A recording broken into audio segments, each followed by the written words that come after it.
Okay, hello po and welcome sa isa namang video natin ngayong araw. And for today's video, una sa lahat ay gusto ko lang pong batiin kayo ng Happy New Year, Happy 2024. Okay, ito po ay first video natin ngayong taon. And sana matupad yung mga New Year's resolution nyo.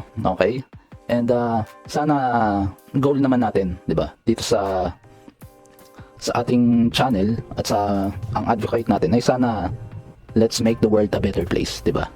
So yun, sana kahit sa simpleng paraan mapaganda natin yung buhay ng isang tao, and by influencing yung mga tao na magkaroon ng critical thinking, di ba? So ang pag-uusapan po natin ngayon ay yung issue ng isang kumpanya kung saan si Raffy Tulfo ay nag-endorse. Isa siyang endorser ng kumpanyang to, at sinasabi nga ni Attorney Garrett na meron siyang 1-year contract si Idol Raffy Tulfo. Okay, kaya nandito rin yung yung sign. Okay, eto. Lalagay natin. Ngayon, nandiyan yung sign, yung violet na yun, si Idol. Okay? At pag-usapan natin itong issue na actually last year pa to, bago pa magtapos yung taon ng 2023, ay issue na to. Okay, so ngayon lang ako nakakagawa uli ng content ng video, and sana by the end of this video ay makita natin at maging aware tayo sa mga scam na nangyayaring sa mga ganito. Okay, so panoorin natin itong video ni Attorney Libayan. Attorney Libayan, Happy New Year. Okay, salamat sa pagtuturo. Okay, so let's play. Alright, yan. Magandang araw mga kapatid natin at welcome sa isang live stream. Mga kapatid natin, Happy New Year at Happy Benta, Happy Kita sa mga one-up, sa mga one-up members, affiliates, partners. Okay, yung 1UP, ito yung kumpanya na nag-endorse ng products, and nandito sa title ni Attorney 1UP, Raffy Tulfo at problema sa pag-endorse ng products ng Ponzi Company. Okay, so ito yung 1UP affiliate ng kumpanya ng kung saan nag-endorse ng endorser. Kung sabihin na nating model siya ng kumpanya, at sabi nga ni Attorney Garrett may 1-year contract siya, and tignan natin kung paano gumagana itong 1UP na ine-endorse ni Raffy Tulfo. Uplines, downlines, at syempre, happy kita rin kay Raffy Tulfo na may 1-year contract ng Memorandum of Agreement with 1UP as the brand ambassador, the face of 1UP, as a partner of 1UP. So kayo, kung di ba, pagka alam nyo yung credibility ni Idol Raffy, nasabi, di ba, siya ang takbuhan ng mga nai-scam, yung mga naaapi, sinasabi nga niya lagi, sumbungan ng mga naaapi si Idol Raffy Tulfo, di ba? Yung pagka na-scam, pati yung issue ni Excel, yung mga na-scam daw ni Excel, di ba, pumunta sila sa programa ni Raffy Tulfo dahil sa investment scam din yun. So, let's continue. Tapos mga kapatid natin, alamin natin yung sistema ng 1UP. Okay? Ituturo sa atin ni Doc. Okay, siguro bago tayo pumunta dyan, ipakita muna natin kung bakit connected si Raffy Tulfo dito sa 1UP. Okay? So, ito yung video na pinapakita ni Attorney Libayan dun sa video niya. And para lang maipakita sa inyo na hindi ito gawa-gawa lang. Okay? Ito yung video. Okay? Pakinggan muna natin tong si Doc. Nakalagay dito sa likod, company, 1UP. Yan yung company. Okay? Tapos may mga siguro possible na kliyente dito. Okay? Pakinggan ulit natin. Okay. Scam daw sabi. Oh, scam. naman, marami kasi scam talaga. Okay. Sa pagiging kaso, may tanong ako sa inyo. Pag yung mga scam at naapi, kanino mo sila susumbong? Kanina? Kay Raffy Tulfo. Pakilala po ako sa inyo. Meet Senator Raffy Tulfo. Ayan. Nakalagay dyan. Ito yung 1UP and si Raffy Tulfo, ang brand ambassador ng 1UP. Okay? So, para lang makonect natin lahat kung bakit ang 1UP ay connected kay Raffy Tulfo, kailangan natin maglabas ng video kung saan tayo papunta dito sa video na to. Okay? Let's continue. Si Senator Raffy Tulfo, siya po isang brand ambassador and partner of the company. And partner. Brand ambassador and the partner of the company. Ano? Mukha namang nakaano yan? Mukha namang Photoshop? Oo, makapag-Photoshop. Wala magagawa, di ba? Oo, kasi syempre minsan hindi mo rin maalis sa isipan mo na picture lang naman yan. Maraming picture. Kunyari pag gumagawa tayo ng thumbnail, pwedeng i-cut yung isang picture ng isang tao and idikit mo sa isang endorsement. Kunyari, pwede kong i-edit yung picture ni Idol Raffy sa tabi ng McDonald's. Di ba? Yung mga ganun. Para lang sabihin na in-endorse ni Idol Raffy yung McDonald's, pwede kong i-edit, di ba? Para maengganyo yung mga tao. Pero yan sinasabi, baka nga Photoshop, di ba? So let's continue. Naka-Photoshop, sabi ko, tapang naman namin, naka-Photoshop. Okay, ilang sessions lang ito, iwanan ko sa Rafi Tulfo in action. Namali, ha? Pero kayo magkala, Baka mapatulfo sila, di ba? So, kailangan din nila ng katibayan na hindi lang ito Photoshop. nagpakita ko si Senator sa akin. Okay, nung ito po ay yan. Sa taas po ito. Ito, may video na inilabas. Sila mismo, yung mismong kumpanya. Okay. Ilang kayo yan? Kayo? Nakakit pala kayo. Ito na yun. Ayan yung ano, yung password secure.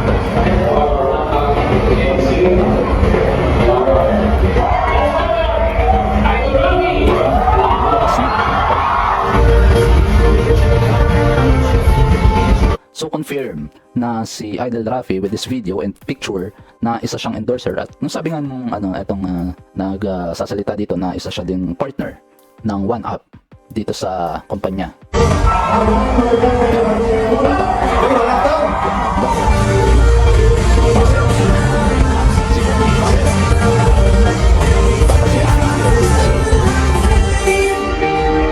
Baka ma-copyright pa tayo. Sabi mo ako nang nangyari mga ano. O, diba? So, confirm na itong kumpanya na One Up ay connected si Idol Rafi Tulfo. So, balik tayo dito sa video kung saan yung video kanina, okay? Nangiengganyo ng investment sa ibang tao, okay? O ay isang video, no? Doon sa One Up Worldwide. Nakalagay dito, mga kapatid natin. Sa kanyang slide, makikita nyo. Ways to earn as a One Up affiliate. Okay, so sinasabi nila dito, yan ang makikita nyo dyan, yan.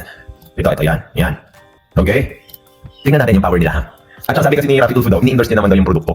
Paano ka bibili ng produkto? Sali ka sa networking. Pero hindi daw networking. Lahat naman ng networking sinasabi, hindi networking. At hanapin din natin yung isang video ni attorney kung bakit sinasabi nilang ang One Up ay isang networking at isang scam.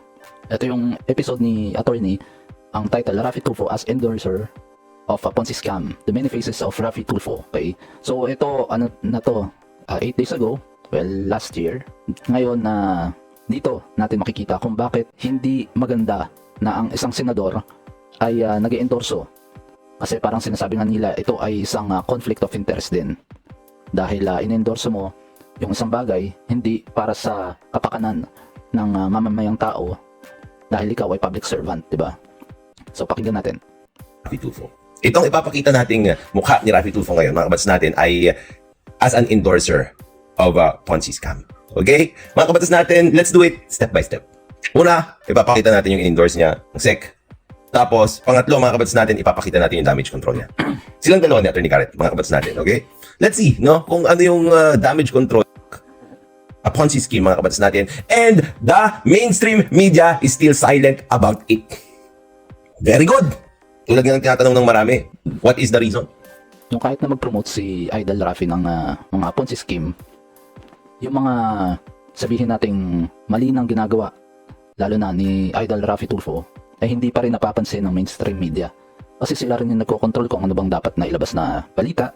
So dito explain ni attorney, kasi syempre malaking tulong na i-explain din muna natin sa mga manonood o kaya lalo na yun sa mga viewers ko na OFWs, yung mga may nagko-comment sa galing Singapore, England, tapos hindi lang sa Pilipinas, okay? Maraming mga OFWs din na ako na viewers na gusto kong maging aware dito sa pinagagawa ni Idol Rafi. Hindi porket senador siya, pwede niya nang gawin to.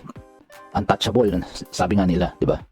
So let's continue. Kasi nga, mga kapatid natin, the term Ponzi was derived from the name of Charles Ponzi, who actually introduced the Ponzi scam to the world. Okay? Kung Ponzi yan, scam na yan automatic. Bakit? It is robbing Paul to pay Peter, or robbing Peter to pay Paul. Ganon yung Ponzi scheme na yan, mga kapatid natin. So, ang daming tanong din sa akin, attorney, naman silang produkto. O tama, meron silang produkto dito. Anong ni Rafi Tulfo? Okay? Ito yung elixir. Yan, hawak-hawak ni Rafi Tulfo dyan. Tingnan nyo, mga kapatid natin, early this month, which is just December, no? This December, the SEC issued a cease and desist order against Super Breakthrough Enterprises Corporation for illegally soliciting investments from the public. Okay, bakit? Bakit, mga kapatid natin, this is branded as a Ponzi scheme? Because, mga kapatid natin, they are asking for investments when in fact, umpisa pa lang, mga kapatid natin, they don't have secondary licenses. No? If you don't have a secondary license, it is immediately a violation of the corporation code. Okay? Ganun yun kasimple, mga kapatid natin. Because it is required for any corporation for them to Kumbaga parang siguro yung ang endorse nga nila dito ng One Up ay yung etong inumin, parang inumin na to. Okay? dun sa SEC, sa Security and Exchange Commission, ang nakaregister siguro ay ang magbenta lang nitong drinks, pero wala silang permit na magbenta, secondary permit ng SEC na mag-enganyo para sa investment scheme nila. Okay, so yung SEC nag-issue ng cease and desist order laban dun sa OneUp na sa kumpanya. Kaya matatawag natin Ponzi scheme to kasi parang niloloko nila yung mga tao na porket may SEC sila na SEC permit para magbenta nito ay pwede silang magbenta rin, mang-engganyo sa investment. Well, in fact, kailangan nilang kumuha ng isa pang permit para sa panibagong sa mga investment scheme nila. Okay? Kasi yung SEC, nagkaroon lang sila ng permit para magbenta nitong hawak nila. Pero yung ginagawa ng OneUp ay hindi lang ito ang ini-endorse nila, pati yung investment din ng kumpanya. Okay? Acquire or solicit funds from the public, kailangan meron silang secondary license. Kapag hindi sila kumuha ng secondary license, tapos nag-solicit sila ng investments from the public, mga kabatas natin, that is, of course, illegal.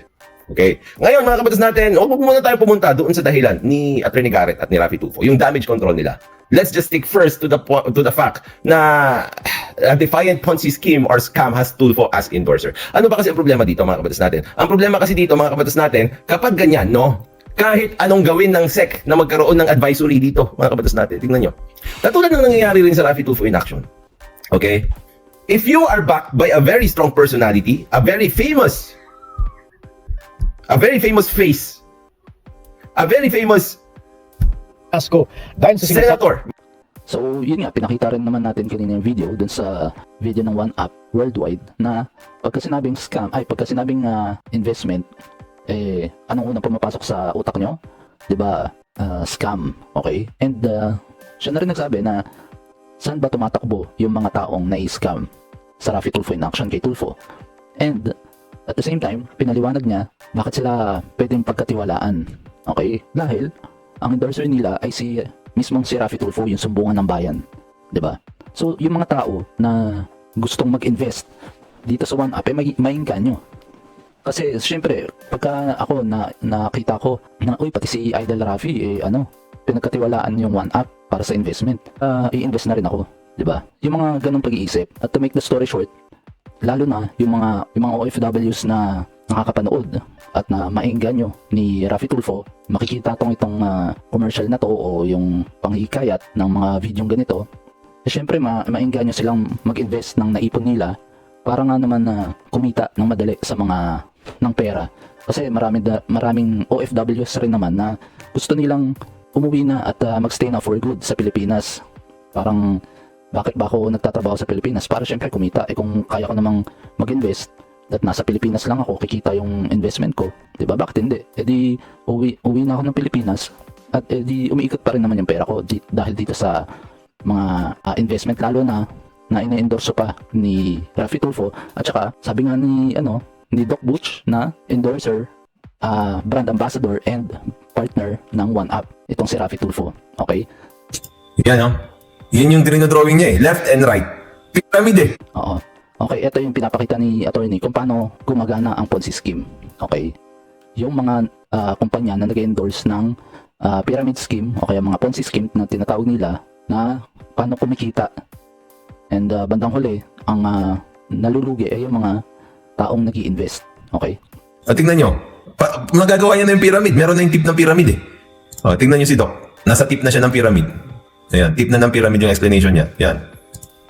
Ang alarming din dito na kahit na sinabi ng SEC, Security and Exchange Commission, na tigil na OneUp na magbenta ng mga produkto nyo, na nagkaroon nga ng cease and desist order, nagkaroon pa ng statement si Attorney Garrett na hindi sila hihinto na mag-promote and mag-endorse dahil meron silang kontrata sa OneUp na as a endorser and partner nitong OneUp, kaya hindi sila hihinto na mag-endorse nitong OneUp. Okay, na medyo alarming naman kasi yung gobyerno na nagsabi na hindi regular yung kumpanya, yung pagpapatakbo ng kumpanya nyo. So tigil na. Pero si Attorney Garrett, sinuggest niya kay Raffy Tulfo na let's continue kasi may kontrata tayo. Okay? So dito naman tayo dadako sa nakita ko ng isang araw sa isang Facebook page na Filipino OFW in Italy. Okay? Kaya nga lagi ko sinasabi na ito for awareness na rin para sa mga kababayan natin na OFW na maging mapagmatsyag sa mga ganitong post. Okay? Kasi lalo na, yan, may balita na may mga video na lumalabas na kasama na and nag-endorse si Raffy Tulfo sa mga Ponzi scheme. May mga message at nanghihikaya dito. Nakita ko December 29. Okay? Nakalagay dito, isa ka ba sa mga OFW na matagal na sa pangingibang bansa, pero ganun pa rin ang buhay at gusto nang for good, pero hindi magawa dahil wala pang naipon? May good news kami sa iyo, kabayan. Kung gusto mo malaman at gusto mo matulungan, mag-message ka dito para mapasama ka sa matutulungan namin. Okay? Negosyong pang OFWs. Magandang balita ni Raffy Tulfo sa mga OFWs. Okay? Pero hindi nakalagay kung paano ka kikita. Wala namang in-endorsong produkto. Pero parang ganun din scam ang dating. Okay? Ang nakakakilabot pa dito sa 274 comments at mga may nag-share pa. Ang daming nahihikayat, ang daming interested dito sa mga post na to. Ayan o. Magbibitaw ka din ng pera. Okay? Tingnan natin itong mga comments dito. Okay? Yan. Rina Pangan, I'm interested po. Paano? Kasi syempre, pagmumukha ba naman ni Idol Raffy yung ipinangangalandakan nilang magiging maginhawa yung buhay mo para makauwi ka na sa Pilipinas at iinganyohin kanila. Ito ay pinost ni Mary Grace Lagare. Okay? Tapos ito, paano po ang simula? How? Nagkalat ng mga scammer. Ito, buti. Isa sa mga siguro isa siya sa medyo, aware sa mga ganitong galawan. 16 years OFW, no ipon, no bahay. Legit ba to? Baka naman. Ayan, paano po? Dating OFW, nag-for good po sa Pinas. Ayan, nadaming naiinganyo. Interesado. Ayan, interested po sa Raffy Idol. So, alarming yung mga ine-endorso ni Raffy Tulfo yung mga scam na ganyan. Kahit na sabihin mong etong post na to, hindi to affiliated kay Raffy Tulfo, pero isa siya sa mga naiinganyo.